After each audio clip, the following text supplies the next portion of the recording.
And अस्सलाम वालेकुम guys, कैसे हैं आप सब लोग। उम्मीद करता हूं कि आप सब बिल्कुल ठीक होंगे, अच्छे से होंगे और आपके एग्ज़ाम कैलेंडर्स इशू हो चुके हैं जेकेपीएसआई के लिए और जेई सिविल के लिए, और बहुत जल्द एफए का भी जो है एग्ज़ाम कैलेंडर इशू हो जाएगा। मैं आप लोगों से कहना चाहता हूं कि जैसे मैंने आप लोगों को पहले कहा था कि ये जो रिवीजन वीडियोस हमने स्टार्ट किए थे, स्टार्ट के लिए आज हमारा आखिरी वीडियो होगा, आखिरी लेक्चर होगा। इसके बाद जो है हम खाली एमसीक्यूज़ पे फोकस करेंगे और कंप्यूटर के जितने भी लेक्चर्स हैं वो मैं जल्द से जल्द आपको कंप्लीट करने की कोशिश कराऊंगा, और जितने भी हम एमएस ऑफिस में जितनी भी चीज़ें रह रहे हैं उनको भी मैं एमसीक्यू सेशन में ही कंप्लीट करने की कोशिश करूँगा। लेकिन हाँ, उसके जो रिवीजन वीडियोज़ है वो भी आ जाएंगे कंप्यूटर के, बहुत जल्द हम उसको भी कंप्लीट करेंगे, और साथ ही साथ इसके लिए भी आपको एमसीक्यू सीरीज़ जो हम ऑलरेडी करते आ रहे हैं उसको भी हम कंटिन्यू करेंगे। आज का आखिरी लेक्चर है। मैं आप लोगों को बताना चाहूँगा कि इस रिवीजन सीरीज़ में मैंने आप लोगों को बहुत सारी चीज़ें जो है इसमें ऐड की है। कुछ लोगों ने अगर मिस किए हैं लेक्चर्स तो प्लीज़ मेक श्योर कि आप उनको लेक्चर्स को एक बार फिर से देखें। जो है अगर आप इसको हाई स्पीड पर भी देखना चाहते हैं कोई मसला नहीं है, लेकिन इसको अच्छी तरह से एक बार रिवाइज़ करें। पूछते हैं बहुत सारे स्टूडेंट्स कि सर क्या यही है जो हमारे पास जो आपने पढ़ाया था, क्या ये एनफ है, क्या ये काफ़ी है हमारे एग्ज़ाम के लिए, क्योंकि अभी दोबारा से एग्ज़ाम हो रहा है, सीबीटी हो रहा है, तो क्या तरीका रहेगा हमारा आगे, फर्दर कोर्स ऑफ एक्शन क्या रहेगा। देखिए, मैं आप लोगों को बार बार कह चुका हूँ, बारहा कह चुका हूँ कि मैंने जो आप लोगों को पढ़ाया है मुझे नहीं लगता इससे बाहर कुछ आने के चांसेस है।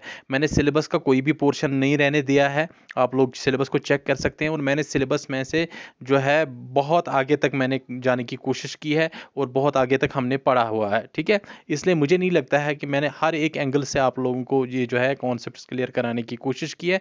मुझे नहीं लग रहा है कि कहीं और से जो है आपको क्वेश्चन पूछने के चांसेस है, और अगर है भी एमसीक्यू सीरीज में भी हम वो सारी चीज़ें क्लियर करेंगे। चलिए, आज का जो हमारा फाइनल लेक्चर है इसमें हम देखेंगे ग्रॉस रिप्रोडक्टिव रेट और नेट रिप्रोडक्टिव रेट। साथ ही साथ हम देखेंगे कि किस तरह से हम जो है आपके ये क्वेश्चंस जो इसमें पूछे गए हैं उनको हम कैसे सॉल्व करेंगे, और हमारे पास क्या क्या तरीके हैं ये सॉल्व करने के, कौन कौन से तरीके से आपको क्वेश्चन पूछे जा सकते हैं। ये सारी चीज़ें तो हम कर ही लेंगे, जिसमें हमारे पास gross reproductive rate, net reproductive rate है, और साथ ही साथ आप लोगों को पीए में भी कुछ क्वेश्चंस पूछे गए थे, जिसमें आप लोगों को एक बड़े नंबर्स में आप लोगों से सेक्स रेशो वगैरह के बारे में पूछा गया था। इसमें भी हम एक एग्जांपल करेंगे, और मैं आपको ट्रिक भी बताऊंगा किस तरह से ये जो लेंथी आपके पास न्यूमेरिकल्स होते हैं जिसमें बड़ा नंबर होता है उसको कैसे हम जो है कौन सा तरीका है उसको आसानी से सॉल्व करने का, वो सारी चीज़ें हम देखेंगे आज के लेक्चर में। आप लेक्चर में आखिरी तक बने रहें, मैं आपको सारी चीज़ें इस लेक्चर में बताऊंगा। सबसे पहले हम देखेंगे कि क्रॉस रिप्रोडक्टिव रेट क्या होता है और इसके कौन कौन से तरीके हैं, किस तरह से हम कैलकुलेट कर सकते हैं। अगर क्वेश्चन थोड़ा सा ट्विस्टेड हो तो हमारे पास कौन कौन से जो है टूल्स हैं जिनसे हम इस पे क्वेश्चन जो है सॉल्व कर सकते हैं। क्रॉस रिप्रोडक्टिव रेट होता क्या है? देखिए, अभी तक हमने रिप्रोडक्टिव रेट देखा, क्या होता है रिप्रोडक्टिव रेट, क्या होता है रिप्लेसमेंट रेट, किस तरह से पॉपुलेशन बढ़ती है। हमने जो है मॉडल्स पढ़े हैं, ट्रांजिशन मॉडल्स पढ़े हैं, उसमें भी मैंने आपको बताया किस तरह से पॉपुलेशन बढ़ने के चांसेस रहते हैं। वो सारी चीज़ें तो हमने देखी हैं, लेकिन ग्रॉस रिप्रोडक्टिव रेट जो है एक अच्छा तरीका है रिप्रोडक्टिव रेट देखने का, यानी कि पॉपुलेशन की रेट जो है उसको देखने का एक बेहतरीन तरीका है। किस एंगल से, किस मिरर से, किस आईने से देखते हैं हम ग्रॉस रिप्रोडक्टिव रेट में? सबसे पहले, to get the better view about the rate of population, gender of new born baby is taken in consideration. अभी तक जब भी हम पॉपुलेशन रेट देख रहे थे, अभी तक जो हमने देखा बर्थ रेट वगैरह, उसमें हमने बहुत सारे तरीके से बर्थ रेट कैलकुलेट करने का तरीका देखा, लेकिन अभी तक हमने उसको ये जो है न्यू बॉर्न बेबी, इसका जो जेंडर है उसको कंसिडरेशन में नहीं लिया। लेकिन ग्रॉस रिप्रोडक्टिव रेट में हम ये चीज़ करते हैं कि हम न्यू बॉर्न बेबी का जो जेंडर है कि वो मेल है या फीमेल है, इसको कंसिडरेशन में लेते हैं। क्यों लेते हैं जेंडर को कंसिडरेशन में? मेन चीज़ ये है कि जो फीमेल चिल्ड्रन होते हैं, they are the future potential mothers, वही फ्यूचर पोटेंशियल मदर्स होती हैं जो आगे पॉपुलेशन को बढ़ा सकती है, and that results in population increase. इसीलिए ग्रॉस रिप्रोडक्टिव रेट जो है ये जो है एक अच्छा तरीका है पॉपुलेशन रेट को मेजर करने का, ठीक है। अब आपको समझ आ गई कि ग्रॉस रिप्रोडक्टिव रेट है वो रिप्रोडक्टिव रेट जिसमें हम जिसमें हम न्यूबॉर्न बेबी का जेंडर कंसिडरेशन में लेते हैं, because female children are the potential future mothers and result in population increase. कौन सा तरीका है इसमें, किस तरह से न्यूमेरिकल सॉल्व करेंगे? सबसे पहला मेथड्स कौन कौन से हैं हमारे पास? सबसे पहला मेथड है if female births 2000 are given, यानी कि अगर 1000 वुमेन्स है उसमें से कितने जो है फीमेल बर्थ्स होते हैं, आउट ऑफ 1000 बर्थ्स आप कह सकते हैं कि हमारे पास कितने फीमेल बर्थ्स होते हैं। इस पे अगर आपको क्वेश्चन दिया गया है, आपके पास कौन सी फॉर्मूला है? सिंपल आपके पास फॉर्मूला है ग्रॉस रिप्रोडक्टिव रेट के लिए कि आपने देखना है फीमेल बर्थ्स कितने होती हैं। हमारे पास जो यहाँ पे पोटेंशियल बर्थ एज रहती है वो रहती है, जिसमें हमारे पास फर्टाइल रहती है वुमेन जो एक बच्चे को जन्म दे सकती है, वो है 15 to 49। ये मैं आपको ऑलरेडी कह चुका हूं कि हमारे पास कितने फीमेल बर्थ्स हुए हैं उसको डिवाइड बाय 1000 करना है, यहां से आपको मिलता है ग्रॉस रिप्रोडक्टिव रेट। बिल्कुल आसान तरीका है, ठीक है। चलिए इस पे एक न्यूमेरिकल करते हैं। ये हमारे पास डेटा दिया गया है, इस डेटा में अगर आप देखेंगे यहाँ पे हमारे पास एज ग्रुप्स दिए गए हैं और साथ ही साथ हमें ये बताया गया है आउट ऑफ 1000 वुमेन हमारे पास कितने, यानी कि आउट ऑफ 1000 डिलीवरीज आप कह सकते हैं, उसमें कितने हमारे पास फीमेल बर्थ्स हुए हैं। यहां देख लीजिए अगर 15 to 29 ये के एज ग्रुप में देखेंगे तो आउट ऑफ 1000 हमारे पास 200 फीमेल बर्थ्स हुई हैं। इसी तरह 20 to 28 में हमारे पास 300 फीमेल बर्थ्स, इसी तरह 29 to 35 400, 36 to 42 200 और 43 to 49 में हमारे पास 100 फीमेल बर्थ्स होते हैं। इसका अगर हम समेशन निकालेंगे, टोटल करेंगे इसका, तो ये हमारे पास 1200 फीमेल बर्थ्स कहता है, बनता है, ठीक है। तो 1200 फीमेल बर्थ्स जब आपके पास हो चुके हैं टोटल, तो आपने सिंपल सी फॉर्मूला अप्लाई करनी है जो मैंने आपको ऊपर बताया कि ये जो आपने फीमेल बर्थ्स का समेशन निकाला, इसको आपने सिंपली 1000 से डिवाइड करना है। यहाँ देखिए अगर आप इसी 1200 को 1000 से डिवाइड करते हैं, ये आपके पास बनता है 1.2 पर वुमेन। तो ये पर वुमेन के हिसाब से हम कैलकुलेट करते हैं ग्रॉस रिप्रोडक्टिव रेट। तो ग्रॉस रिप्रोडक्टिव रेट अगर हम देखेंगे इस जियोग्राफिकल एरिया का जिसका हमारे पास डेटा दिया गया है, तो हमारे पास ग्रॉस रिप्रोडक्टिव रेट 1.2 पर वुमेन आता है। इसी तरह आपके पास दूसरे तरीके से भी क्वेश्चन पूछा जा सकता है। तो दूसरे तरीके से कैसे पूछा जा सकता है? आपके पास फीमेल पॉपुलेशन दी गई हो और साथ ही साथ यहाँ पे आपके पास फीमेल बर्थ्स भी दी गई हो, तो आपने ग्रॉस रिप्रोडक्टिव रेट कैसे निकालना है? सिंपल तरीका है फीमेल बर्थ्स और ये जो आपके पास टोटल फीमेल पॉपुलेशन है उसको डिवाइड करके आपने अपने इंटरवल से मल्टीपल करना है। अगर आपके पास अनइक्वल इंटरवल्स हो, अगर अनइक्वल नहीं हो तो आप इसको समेशन करके एक ही बार इंटरवल से मल्टीप्लाई कर सकते हैं, जैसे मैंने आपको ऊपर भी बताया है। तो ये आपको ग्रॉस रिप्रोडक्टिव रेट देता है। कैसे अप्लाई करते हैं मैं आपको एग्जाम्पल में बताऊंगा। देखिए ये हमारे पास डेटा दिया गया है, इस डेटा को अगर आप अच्छी तरह से एनालाइज करें, ये आपके पास टोटल फीमेल पॉपुलेशन दी गई है इस एज ग्रुप में, ठीक है। तो यहाँ पे हर एज ग्रुप में आपको ये भी बताया गया है कि हमारे पास कितने फीमेल बर्थ्स जो है हुए हैं। अब आपको जो इस तरह से अगर आपके पास डेटा दिया गया है तो कैसे आप जो है ग्रॉस रिप्रोडक्टिव रेट कैलकुलेट करेंगे? यहाँ पे आप अगर सिंपली देखेंगे तो यहाँ पे आपने जो है ये आपके पास फीमेल बर्थ्स कितनी हुई है divide by female population multiply करना है आपने अपने अपने इंटरवल के साथ। देखिए पिछली बार भी कुछ बच्चों को इसमें कन्फ्यूजन हो गया था। यहाँ पे अगर आप देखेंगे ये जो हमारे पास ये ग्रुप्स है, ये हमारे पास जो है एक्सक्लूसिव ग्रुप्स है, यानी सॉरी इंक्लूसिव ग्रुप्स है। यहाँ पे हमारे पास ये अगर देख लेंगे यहाँ से 15 to 20 तक जाता है हमारा पहला ग्रुप, पहला क्लास, दूसरा हमारा 21 से 27 तक जाता है। तो इनको हम ट्रू क्लासेस नहीं कहते हैं। ट्रू क्लासेस किनको कहते हैं? अगर यहाँ पे 20 पे खत्म होता है तो यहाँ से 20 से स्टार्ट होता है। इस केस में आप दोनों लिमिट्स को कंसिडरेशन में लेते हैं। याद करें, इसको याद अच्छी तरह से रखें, ये बहुत इंपॉर्टेंट है। देखिए 15, 16, 17, 18, 19 एंड 20, इनको अगर आप गिनेंगे ये आपके पास 6 आ जाएगा, तो वो आपका इंटरवल बनता है, उसी से आप यहाँ पे मल्टीपल करेंगे। पिछले बार भी जो पिछले मैंने लेक्चर दिया था उसमें बच्चों ने पूछा था ये यहाँ पे कमेंट सेक्शन में, इसलिए मैं आपको यहाँ पे क्लियर कर दूंगा कि यहाँ पे हम इसको भी कंसिडर करते हैं, इसको भी कंसिडर करते हैं, क्योंकि यहाँ पे ट्रू क्लासेस नहीं है, यहाँ पे इंक्लूसिव क्लासेस है। अगर एक्सक्लूसिव होता तो ये और ये बराबर होता, उस केस में जो है हम खाली इंटरवल डायरेक्टली मल्टीप्लाई करते हैं, लेकिन इस केस में हम दोनों को कंसिडरेशन में लेते हैं तभी जाके हम जो है सही कैलकुलेशन कर सकते हैं। इसी तरह अगर हम दूसरे क्लास में जाएंगे तो दूसरे क्लास में देखें 21 भी कंसिडर हो जाएगा, 22 भी कंसिडर हो जाएगा, 23 भी कंसिडर हो जाएगा, 24, 25, 26 एंड 27। तो ये आपके पास अगर आप गिनेंगे ये आपके पास आते हैं 7। तो वही 7 आपसे आपने मल्टीपल करना है, वही 7 से आपने मल्टीपल किया, this divide by this multiplied by 7। इसी तरह यहाँ पे अगर आप इन दोनों को गिन के बाकी डिफरेंसेस को कैलकुलेट करके ये आपके पास 8 आता है, यहाँ पे 6 आता है, 8 आता है, इसी को इन दो के डिवीजन के साथ मल्टीप्लाई करना है। ये आपने कैलकुलेट कर दिया। जब आपके पास ये सारा डेटा आ गया, इसके बाद आपने इसका समेशन निकालना है। ये समेशन आपने निकाल दिया, समेशन ये देख लीजिए, आपने इसका समेशन कर दिया तो ये आपके पास कितना आता है, इसका टोटल सम आपके पास आता है 9.25। तो यहाँ पे आपके पास ग्रॉस रिप्रोडक्टिव रेट कितना बनता है, इट बिकम्स 9.25 पर वुमेन। ये भी एक तरह है आपके, एक तरीका है आपके पास ग्रॉस रिप्रोडक्टिव रेट कैलकुलेट करने का, अगर आपके पास इस तरह से डेटा दिया गया हो।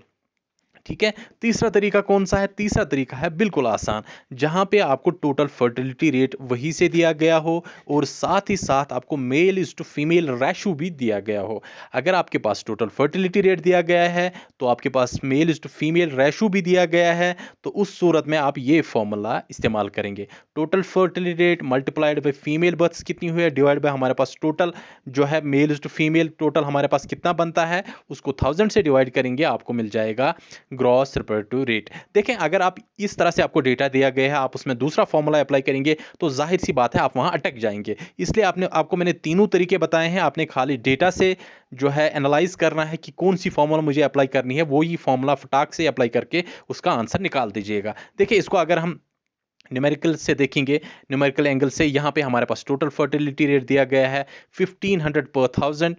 इसी तरह हमारे पास मेल इज टू फीमेल जो रेशो दिया गया है वो है 65:35 फॉर न्यू बॉर्न बेबीज। जो है कैलकुलेट करना है हमें GRR। देखें हमने सिंपली टोटल फर्टिलिटी रेट को मल्टीप्लाई करना है female births divide by total births हमारे पास कितने हुए, मेल टू फीमेल जो हमारे पास है, यहाँ पे हमारे पास फीमेल जो टोटल फर्टिलिटी रेट वो है 1500, और इसी तरह हमारे पास फीमेल का जो हमारे पास रेशो है वो है 35। यहाँ पे 35 डिवाइड बाय हमारे पास कितना आ जाएगा 65, और 35 को अगर आप सम करेंगे आपके पास 100 आ जाएगा, डिवाइड बाय 100 करना है और इसी को डिवाइड बाय 1000 करना है। यहाँ पे इसको देखेंगे, ये हमारे पास अगर हम इसको कैलकुलेट करेंगे, ये 2020 गए, ये आपके पास आ जाएगा 15 × 35 डिवाइड बाय 1000। इसको अगर आप मल्टीप्लाई करेंगे आपके पास आ जाएगा 525 डिवाइड बाय 1000। यही आपके पास बनता है 0.525 पर वुमन। ठीक है, इस तरह से भी आप ग्रॉस रिप्रोडक्टिव रेट जो है कैलकुलेट कर सकते हैं। तीनों तरीके मैंने आपको बताए, जिस तरीके से आपको डेटा दिया गया है वही तरीका आपने अप्लाई करके आंसर निकालना है, कोई भी दिक्कत नहीं है, बिल्कुल सिंपल है। खाली इसमें फॉर्मूला में डेटा आपने जो है वो डालना है, वहां से आपको आंसर मिल जाएगा। अब आपने इन पॉइंट्स को याद रखना है, बहुत इंपॉर्टेंट है, इस पे डायरेक्ट आपको MCQ पूछा जाएगा। देखिए इफ GRR अगर आपके पास ग्रॉस रिप्रोडक्टिव रेट जो निकलता है अगर वो ग्रेटर देन 1 निकलता है तो उस केस में आप याद रखें population will increase in spite of low birth rate. तो इस केस में आपके पास पॉपुलेशन बढ़ ही जाएगी अगरचे लो बर्थ रेट होगी। अगर लो बर्थ रेट भी होगी उस केस में भी आपके पास पॉपुलेशन बढ़ जाएगी अगर आपका ग्रॉस रिप्रोडक्टिव रेट जो है ग्रेटर देन 1 है। Greater than 1 gross reproductive rate यानी कि पर वुमेन की जो कैपेबिलिटी है बच्चे को जन्म देने की, दैट इज मोर देन 1, उस केस में आपकी पॉपुलेशन बढ़ेगी ही बढ़ेगी इवन कि लो बर्थ रेट अगर हो। दूसरा आपने ये याद रखना है अगर ग्रॉस रिप्रोडक्टिव रेट आपके पास लेस देन 1 आता है, अभी जो आप ऊपर वाले केस में हमने देखा यहाँ पे हमारे पास 0.525 आता है, ये हमारे पास लेस देन 1 है। इस सूरत में क्या हो जाएगा, ओवरऑल पॉपुलेशन जो है वो कम हो जाएगी, it will decrease in spite of low mortality. अगर मोर्टेलिटी भी कम होगी लेकिन फिर भी यहाँ पे पॉपुलेशन जो है वो कम हो जाएगी बिकॉज ग्रॉस रिप्रोडक्टिव रेट जो है हमारे पास दैट इज लेस देन 1। दो चीजें आपने याद रखी। तीसरा आपने क्या याद रखना, अगर ग्रॉस रिप्रोडक्टिव रेट जो है बराबर 1 के बराबर आ जाएगी, जो है एग्जैक्टली 1 के बराबर आ जाएगी, उस सिलसिले में आपकी पॉपुलेशन जो है वो स्टैग्नेंट रहेगी। ठीक है, तो स्टैग्नेंट पॉपुलेशन रहेगी, इसका मतलब है population of females replacing themselves. मैंने आपको बताया रिप्लेसमेंट रेट बताया कि जो फीमेल्स है वो खाली अपने आप को ही रिप्लेस कर सकती हैं, लेकिन पॉपुलेशन जो है वो बढ़ नहीं जाएगी बल्कि वो स्टैग्नेंट हो जाएगी। तीनों चीजें याद रखनी है, more gross reproductive rate more than 1, population will increase in spite of low birth rate, GRR is less than 1, population will decrease in spite of low mortality. Third, GRR is equal to 1, gross reproductive rate equal to 1, तो population will be stagnant because population of females replacing themselves. तीनों चीजें मैंने आपको बताई, इससे आपको clear हो जाता है ग्रॉस रिप्रोडक्टिव रेट. ठीक है. नेक्स्ट है हमारे पास net reproductive rate. Net reproductive rate को आप advanced version of gross reproductive rate कह सकते हैं. इसमें हमें नेट रिप्रोडक्टिव रेट कैलकुलेट होता है. किस तरह से? क्योंकि ना ही खाली हम यहाँ पे जो न्यू बॉर्न बेबी है उसके जेंडर को ही कंसिडरेशन में नहीं लेते हैं, उसके साथ साथ हम मोर्टेलिटी रेट और सर्वाइवल रेट को भी कंसिडरेशन में लेते हैं, और उसके बाद जो हमारे पास फाइनल रिप्रोडक्टिव रेट आता है उसी को हम कहते हैं नेट रिप्रोडक्टिव रेट. देखिए यहाँ पे डेफिनेशन में एक बार, net reproductive rate is rate is the extension or modified form of gross reproductive rate, where mortality rate, survival rates is also taken in account, taken in consideration. तो हमारे पास कौन कौन से तरीके हैं नेट रिप्रोडक्टिव रेट कैलकुलेट करने का? सबसे पहला तरीका ये है कि आपके पास फीमेल बर्थ्स दिए गए हों, यानी कि आपके पास न्यू बॉर्न बेबीज में कितने फीमेल्स हैं, उसके बाद आपके पास फीमेल पॉपुलेशन दिए गए हैं, और साथ ही साथ आपको सर्वाइवल रेट भी दिया गया है. जब आपके पास ये तीन चीजें दी गई हैं तो सिंपली आपने क्या करना है, आपने ये फॉर्मूला अप्लाई करना है नेट रिप्रोडक्टिव रेट कैलकुलेट करने का. यहाँ पे आपके पास इंटरवल है, उसके साथ आपके फीमेल जो है बर्थ्स कितनी हुई हैं, फीमेल पॉपुलेशन कितनी है, और साथ ही साथ आप सर्वाइवल रेट से मल्टीप्लाई करेंगे तो यहाँ पे आपको कैलकुलेट हो जाएगा नेट रिप्रोडक्टिव रेट. ठीक है. सारी चीज़ें आपको यहाँ पे दी गई हैं, तो उसके बाद आपने इसमें जो है वैल्यूज़ पुट ऑन करने हैं और आप जो है इससे जो है डेटा कलेक्ट कर सकते हैं. अब देख लीजिए यहाँ पे हमारे पास, ये देख लीजिए, ये हमारे पास फीमेल पॉपुलेशन दी गई है एज ग्रुप्स में. ठीक है. ये फीमेल पॉपुलेशन है हमारे पास, और साथ ही साथ यहाँ पे फीमेल बर्थ्स भी दिए गए हैं. सर्वाइवल रेट्स भी हर एक एज ग्रुप के दिए गए हैं. यहाँ पे आपने जो है कैलकुलेट करना है net reproductive rate. Net reproductive rate में सबसे पहले हमने फीमेल बर्थ्स डिवाइड पे फीमेल पॉपुलेशन करना है. ये हमारे पास हर एक ग्रुप के फीमेल बर्थ्स और फीमेल पॉपुलेशन है, यानी कि यहाँ पे 100 डिवाइड बाई 1000 हो जाएगा. उसको मल्टीप्लाई करेंगे हम साथ साथ यहाँ पे सर्वाइवल रेट से. यहाँ पे देख लीजिए हमारे पास इस ग्रुप में 0.5 सर्वाइवल रेट है. इसी तरह यहाँ इस ग्रुप में हमारे पास 50 फीमेल बर्थ्स हैं, डिवाइड बाय करेंगे 500 और इसको मल्टीप्लाई करेंगे 1000 से. ये हमारे पास ये जो वैल्यूज आ जाएंगे, ये वैल्यूज को हम मल्टीप्लाई करेंगे इनके रेस्पेक्टिव जो है सर्वाइवल रेट, उनसे मल्टीप्लाई करेंगे. ये जो हमारे पास आ जाएगा डेटा, इसको हम सारे को सम अप करेंगे, ये समेशन निकालेंगे इसका. ये हमने समेशन निकाला, ये हमारे पास आता है 473.56. ठीक है. ये आपके पास आया समेशन, यानी कि ये वाला जो पोर्शन है इसका आपके पास समेशन आ गया 473, ये वाला पूरा पोर्शन, इसमें सर्वाइवल रेट भी हमने मल्टीप्लाई किया है. ये आपके पास ये पोर्शन इसी टेबल में यानी यहाँ पे आपने कैलकुलेट किया. अब इसको इंटरवल से मल्टीप्लाई करना है. यहाँ पे देख लीजिए ये इंटरवल यहाँ पे हमेशा हमारे पास सेम रहेगा. 15 to 20, 20 to 25, 25 to 30, 30 to 35. यहाँ पे एक्सक्लूसिव जो है क्लासिफिकेशन की गई है. यहाँ पे अगर आप देखेंगे यहाँ पे हमारे पास कोई भी वैल्यू ड्रॉप नहीं होती है. इस सिलसिले में आप डायरेक्टली जो है, और इक्वल क्लासेस भी है, हमारे इक्वल इंटरवल्स है, तो आप डायरेक्टली इसको मल्टीप्लाई करेंगे एक ही बार में इंटरवल से. यहाँ पे इंटरवल अगर आप देखेंगे हर एक जगह वो हमारे पास 5 रहेगा. 35 - 25, 25 - 20, हर एक जगह 5 रहेगा. तो इस 5 से मल्टीप्लाई करना है, डिवाइड करना 1000 से. ये आपको देता है नेट रिप्रोडक्टिव रेट. यहाँ पे देख लीजिए ये हमारे पास 473 आ गया. इसको मल्टीप्लाइड बाई किया हमने इंटरवल से और डिवाइड किया 1000 से, ये हमारे पास आता है 5. इसको मल्टीप्लाई, ये हमारे पास 5 है, इसको ये हमारे पास बन जाएगा 0.753. तो ये 473, तो इसको हमने मल्टीप्लाई किया, ये हमारे पास आता है 2.365 पर वुमन. तो ये आपके पास नेट रिप्रोडक्टिव रेट जो है यहाँ पे मिलता है 2.365 पर वुमन. ठीक है. तो ये इस तरह से हम जो है नेट रिप्रोडक्टिव रेट कैलकुलेट कर सकते हैं. सिंपली आपके पास बर्थ रेट, फीमेल बर्थ्स दिए गए हैं, फीमेल पॉपुलेशन दी गई है, सर्वाइवल रेट दिया गया है, और अगर आपको इंटरवल जो है यहाँ पे कैलकुलेट करेंगे तो आप सिंपली जो है यहाँ से नेट रिप्रोडक्टिव रेट कैलकुलेट कर सकते हैं. अब आपने कभी कभी आपको जो है सर्वाइवल रेट दिया गया है, लेकिन आपको मोर्टेलिटी रेट कैलकुलेट करना होगा, और आप कभी कभी आपको मोर्टेलिटी रेट दिया गया हो तो आपने सर्वाइवल रेट कैलकुलेट करना पड़ता है। उसके लिए मैं आपको ट्रिक बताऊंगा, लेकिन तब उससे पहले मैं आपको यहाँ पे बताऊं, हो सकता है आपको यहाँ पे सर्वाइवल रेट ना दिया गया हो, आपको यहाँ पे मोर्टेलिटी रेट दिया गया हो, तो किस तरह से आप मोर्टेलिटी रेट से सर्वाइवल रेट कैलकुलेट करेंगे ताकि इस क्वेश्चन को सॉल्व करेंगे, वो मैं आपको एक सिंपल ट्रिक बताऊंगा आगे। For calculating the survival rate from mortality rate और mortality rate from survival rate, तो हमारे पास क्या तरीका है। सर्वाइवल रेट अगर आपने कैलकुलेट करना होगा तो आपने क्या करना है, 10 raise to power number of digits in mortality rate. आपने देखना है मोर्टेलिटी रेट में हमारे पास कितने डिजिट्स है, तो जितने डिजिट्स है उसको 10 टू द पावर उतने नंबर ऑफ डिजिट्स करना है, माइनस करना है मोर्टेलिटी रेट जो आपको दिया गया है, आपको सर्वाइवल रेट मिलेगा। इसी तरह सेम फॉर्मूला है, अगर मोर्टेलिटी रेट आपने कैलकुलेट करनी है तो आपने सर्वाइवल रेट जो है उसमें देखना है नंबर ऑफ डिजिट्स कितने हैं, और यहाँ पे 10 टू द पावर वो आपने करना है और माइनस करना है सर्वाइवल रेट, यहाँ से आपको मोर्टेलिटी रेट मिल जाएगा। फॉर एग्जांपल यहाँ पे हमारे पास यहाँ पे सर्वाइवल रेट दिया गया है 6, तो आपने मोर्टेलिटी रेट जो है कैलकुलेट करना है। तो यहाँ पे हमने क्या किया, मोर्टेलिटी रेट कैलकुलेट करने के लिए 10 to the power number of digits कितने हैं इसमें, अगर आप 6 में देखेंगे तो इसमें एक ही डिजिट है, तो ये 10 टू द पावर 1 करेंगे, माइनस करेंगे सर्वाइवल रेट वो कितना है 6, तो 10 to the power 10 1 is 10 to the power 1 is 10, minus 6 करेंगे तो ये आपके पास 4 बनता है। तो सिंपली आपने यहाँ पे सर्वाइवल रेट कैलकुलेट किया, दैट इज 4। मान लीजिए अब आपके पास मोर्टेलिटी रेट 63 दिया गया है, तो आपने सर्वाइवल रेट कैलकुलेट करना है।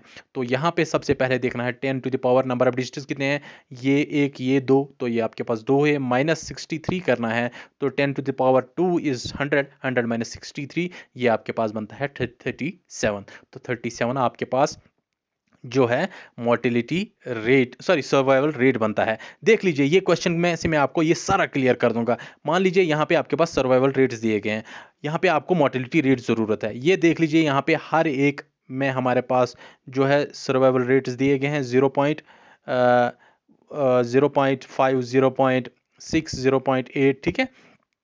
तो यहाँ पे आपने सिंपली इसमें क्या करना है, इसको 1 में से माइनस करना है, तो यहाँ पे आपको मोर्टेलिटी रेट मिल जाएगा, ठीक है। इसी तरह से आपने यहाँ पे जो सर्वाइवल रेट कैलकुलेट किया है, यहाँ पे भी देखना है कि हमारे पास कितने डिजिट्स है। अगर इस तरह से होगा तो उस तरह से आप कैलकुलेट कर सकते हैं। तीनों तरीके हैं आपके पास जो है सर्वाइवल रेट कैलकुलेट करने का या मोर्टेलिटी रेट कैलकुलेट करने का। अगर आपके पास जो है पॉइंट्स में आ जाएगा तो उसमें से उसको आप 1 में से माइनस करेंगे, लेकिन अगर आपका पॉइंट्स में नहीं आता है तो उसमें आप देखेंगे नंबर ऑफ डिजिट्स कितने हैं, उसमें से माइनस करेंगे मोर्टेलिटी रेट या सर्वाइवल रेट, आपको अपोजिट मिल जाएगा, या तो सर्वाइवल रेट मिल जाएगा या मोर्टेलिटी रेट मिल जाएगा जो आपको ज़रूरत होगा। ठीक है, सिंपल है, आसान है, कुछ भी नहीं है इसमें। इसके बाद हम देखेंगे जो नेट रिप्रोडक्टिव रेट है उसके हमारे पास क्या क्या कंसिक्वेंसेस रहते हैं पॉपुलेशन पे। इसी जिस तरह हमने ग्रॉस रिप्रोडक्टिव रेट में देखा, अगर gross reproductive rate greater than 1 होगा तो पॉपुलेशन विल इंक्रीज, यहाँ भी पॉपुलेशन इंक्रीज ही होगा इन spite of high death rate, ठीक है, इन spite of high death rate, लेकिन वहां पे हमने देखा इन spite of low birth rate. इसी तरह नेट रिप्रोडक्टिव रेट अगर यहाँ पे आपके पास लेस देन 1 होगा तो population will decrease in spite of high birth rate, ये याद रखना आपने।